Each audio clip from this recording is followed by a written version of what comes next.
Hello everyone, I'm back in black. I hit the sack, been gone too long, glad to be back. At least I think that's how the lyrics go. Been a while since I've listened to some AC/DC.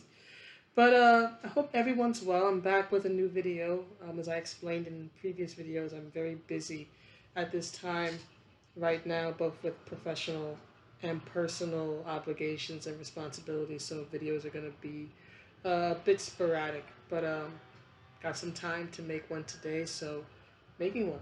So I hope everyone is well. As always, you may hear some noise outside because this is New York City, and the city never sleeps or shuts up. So I hope everyone is well.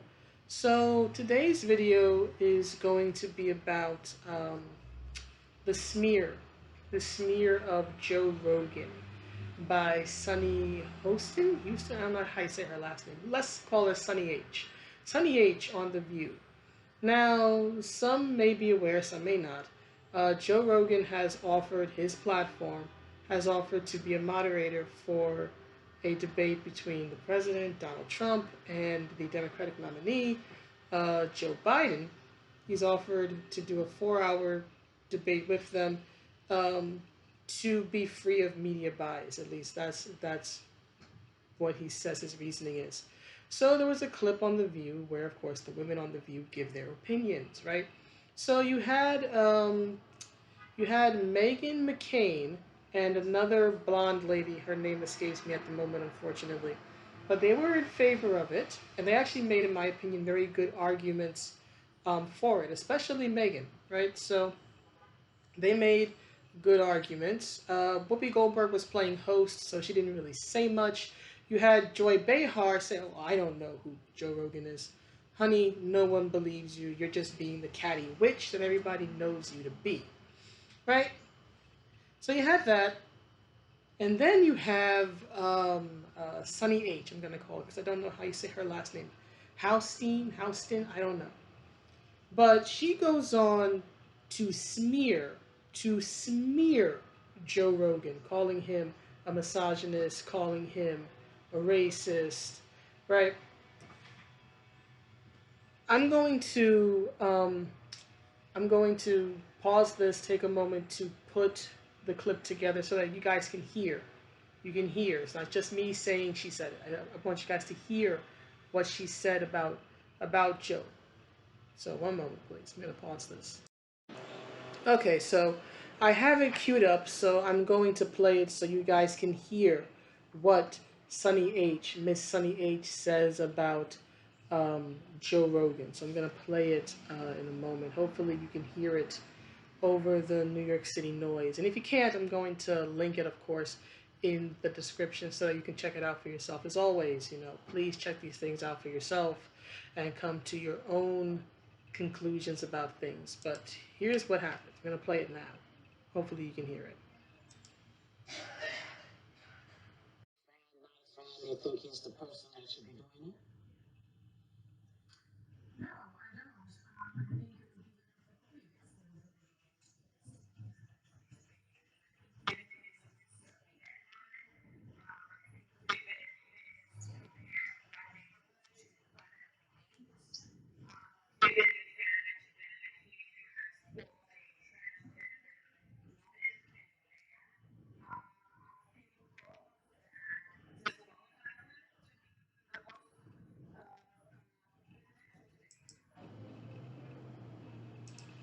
Right, so there's one part that she says. I'm going to cue up the next part. So one moment, please. So here she goes with some more comments. One moment, please. When you talk about a Joe Rogan, who is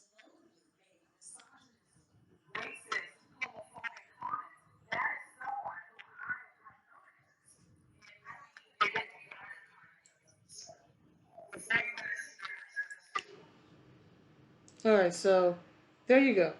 Right, there are two clips where she completely smears. Where Sunny H, Sunny Houston, I don't know how you say her name. I don't much care. Right, smears Joe Rogan. Now look, I'm going to be completely honest. I'm a bit pissed off and salty at Joe, given some anti-gamer comments he made a while back, a few weeks ago, maybe about a month or so ago, and I made a video. I made a dang near 50-some minute video, nearly an hour, breaking down why I thought that his boomer anti-gamer stance was erroneous, right? But for whatever my opinions and whatever my misgivings and bad feelings or hurt feelings about Joe, whatever my disagreements with him, I've watched a lot of Joe's content over the years. I'm subscribed to his channel. I don't follow Spotify. It's just on YouTube. But from what I've seen of Joe, again, he does work as a comedian. He's an MMA commentator. He has the podcast. He's not a racist or a misogynist. Now, I don't know of when he used the N-word or spoke about black cities or black neighborhoods being like Planet of the Apes or whatnot. And this is what I can't stand about Sonny and this smear and just what the media does in general. They will mention things, not give any context. Like half the time they won't even, they'll just say, oh, this person's a racist, but they won't give an explanation why. But in a few times like here, when they give an explanation why this person is suddenly a social ill, right? They don't actually give the context. They don't give a clip. She doesn't say anything about who Joe was talking to, what Joe was talking about. There's no context to what he said or what she's claiming he said. Oh, he thinks blacks are this. He thinks blacks are that. He's a misogynist. He's a racist. He's a transphobe. Again, look, I have no hate toward trans people, but the fact of the matter is that, objectively speaking, a trans woman is somebody who was born male, born biologically male, and then at some point in their life transitioned to female, right? There are many reasons why a person may do this, right? Because they feel that this is who they always should have been, and they want to be the person who they believe themselves to be inside. It is not my place to judge another person for how they live their life or express themselves. But objectively speaking, medically speaking, a trans woman is not the same as a natural born woman who has been female all of her life. We're just not the same. We are just two different types of females with different origins. I was born female, right? I was born female. Blair White, for example, was not. It's a simple difference. It's not evil, it's not good or bad, it just is. And I can't stand it whenever they try to smear somebody for pointing out a simple, objective truth. I'm not surprised by it, but I disagree with it. How do you expect to have conversations? How in the world do you expect to be able to have difficult conversations about what being trans is, or the trans community, or trans rights, or medicines, or anything, if this is how you lead, if this is how you start? Someone says something you don't like, and you immediately smear them in the media, and you call them things that are blatantly untrue about them. Joe's whole body of work disproves what she is saying. Joe literally has hundreds, if not thousands, of people that he's interviewed, that he's watched fight, and all this other stuff, who would vouch for his character. I don't think Sunny H has people who would vouch for her character in any positive way, because let's be honest. If Joe sued and took this to court, which personally I think he should, if that were me, I think if I were in his place, I'd be suing her for defamation of character, or for slander, or for libel, whatever my attorney could make stick. I would be suing, so I hope he sues, right? If she wants to be the next Akilah Obviously, this is a damn good way to become the next Akilah Obviously. Continue to smear a man who has got a lot more money and clout than you do, Miss I'm on The View, than anyone on The View does. Right? Joe has this huge upon huge platform. He's got millions upon millions of dollars. Just made this huge deal with Spotify, and you think you're going to help yourself or help your cause by smearing his name, smearing his reputation. You have to understand that Joe Rogan is not just a regular guy anymore, right? He is a business. He is a brand unto himself. And when you say things like, he is a misogynist, he is a racist, he is anti-black, he is this, he is that, and you can't break those up, sorry, you can't back those up, you can't back those comments up, right? You are not just expressing your dislike of the man. You are smearing his name, which hurts his brand, which hurts his business. And that will give him legal right, in my opinion, if he so chooses, to sue you. So please, Sonny, if you want to get sued, if you want to drag ABC and The View into the courtroom, please, I beg of you, continue to talk trash about Joe Rogan. I beg of you, if that is your goal, to get sued, to owe the man thousands, if not millions of dollars, right? If you want to play the Aquila to his Sargon, and you want to lose this case in a very public fashion and owe him lots of money, please, honey, I beg of you. I'm begging. Continue to be a fool and talk trash about him and smear his good name in the media. Please, I'd love to watch the Viva Frey breakdowns as you lose that case, honey. Please, I'm begging you here. Right? But here's the thing. And this was actually something, because I have to admit, I actually heard about this originally from Tim Pool's video. I was on break, believe it or not. I was taking a break and I was just scrolling through YouTube, and I saw this on Tim Pool's channel, right?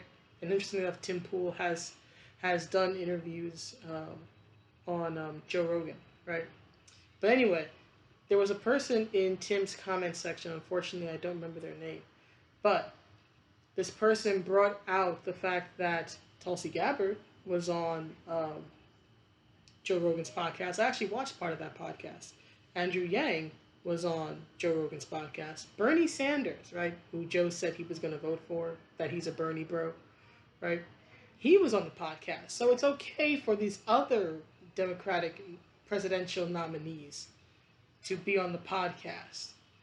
But Joe Biden can't. Because Trump, of course, Trump is going to agree to this. It plays right into his hand. Long before he got into politics, he was a media figure and an entertainer. And for whatever you think of him as a person, he is very charismatic. There is this charismatic quality to him that whether you like him or hate him, people are drawn to him. Whether it's to like him and admire him, or whether it's to make fun of him, people are drawn to him. Trump knows this, so of course this platform, right, using Joe Rogan's platform is definitely going to benefit him. And that's what this is all about, right? It's about, at least in my opinion, it's about shaming Joe so they'll take the offer off the table, right? Because they don't need another situation, right? Given that the elections are, less than 2 months away now? Given that, this type of situation, if Biden agreed to it, would just play right into Trump's hand. And look, I understand from a tactical point of view, right, not wanting to play into your opponent's hand. I get that. But there's a difference between not playing into your opponent's hand and then smearing the guy who's offering to be the middleman because you don't want to play into your opponent's hand. One is smart strategy. The other is idiocy. Guess which is which, right? So there's all that. But what I find interesting is that, so it's okay for Bernie, right, to go on Cardi B, right? Cardi B to interview him or whatever it was. It's okay, not Bernie, sorry, Joe. It's okay for Joe to be interviewed or whatever it was by Cardi B, right? It's okay for Joe to be on what? I think it was Charlemagne the God? I don't follow rappers, right? And I think it was actually on that podcast or interview, whatever it was, where Joe did his famous, if you vote Trump, then you ain't black, right? Or I say infamous now statement of, you ain't black if you don't vote Trump. Well, I'm not voting for you either, Biden. So I guess this winning complexion means I'm not black anymore, at least not half black. Because I'm a half-breed, always have been, always will be. But anyway, right? You have a white guy trying to claim a person's blackness, right? Claim their racial identity because they won't vote for him, or if they don't vote for him. It's a shaming tactic. And I'm sick of it, quite frankly. I'm not even politically active, but I am so damn sick of the public shaming tactics that we see in media. Whether it's people harassing Gina Carano and calling her this, that, and the other. Now it's she's a transphobe because she won't put her pronouns in her bio because somehow this is supposed to help or support trans people. Now look, if you want to put your pronouns in your bios on your Twitter account, that's your right. That's your choice, but don't try to force another person to do it. And that's what I can't stand about this shame game. It's about trying to force people to capitulate, right? It's basically trying to make them appease you. And appeasement never works. Appeasement is not going to create peace. Like literally, look at what happened in the 30s with, nations trying to appease Hitler and Nazi Germany. It didn't turn out well, and millions of people lost their lives. Appeasement never works. And shaming, especially in this context, is just such a low blow, low class, low brow move, in my personal opinion. You have no argument, right? You have no argument. You have no real reason why this would be a bad thing. So you just decide to call names. Sonny just decided to call Joe names like they're 5-year-olds again in the park. He's a meanie. He's a meanie. Well, honey, you're the one who could possibly be sued for what you just said. And again, if I were Joe, I'd sue her into oblivion. I would. I would take her for everything I could get if I were him. That's all I can say. I'm not the merciful type when it comes to that type of thing, especially with these so-called progressive SJW types who try to ruin you, trying to ruin your career via ruining your reputation, right? They try to ruin you. So I say, hey, they try to ruin you. Take them to the cleaners. They don't stop until there's actually a consequence, because SJWs are not actual social justice warriors. They're not warriors. They have no idea of the warrior mindset or warrior culture, and they're not fighting for actual social justice, which is still needed in the world, which will always be needed in the world, because humans are not always just, and society is made up of humans. So yes, we truly do need social justice warriors out there, but people who actually live up to the term, right? People who actually are fighting for better conditions, equality, whatever it is in the world. Not people like Sunny Hostin, who, because she can't make an argument, decides I'm going to smear a very rich and powerful man's good name and make myself a target for possible legal action. Smart. Smart. As Gen from the Street Fighter games would say, you are a big fool, Sonny. But please, keep being a fool, because there's another saying, right? If you give a man enough rope, he'll hang himself. Or another one, I think from Napoleon. Never interrupt your enemy when they're making a mistake. And you, Sonny, my dear, you made one hell of a big mistake. And I want to be clear, I sincerely do hope that she pays dearly, monetarily, out of pocket for that mistake, because that is what she deserves. If anything, her only having to pay lots of money to him would be a mercy, in my personal opinion, for whatever it is worth, right? But anyhow, that's the video. Please let me know what you think. I will see you all in the next one. Have a good day or night wherever you are. See you around. Bye.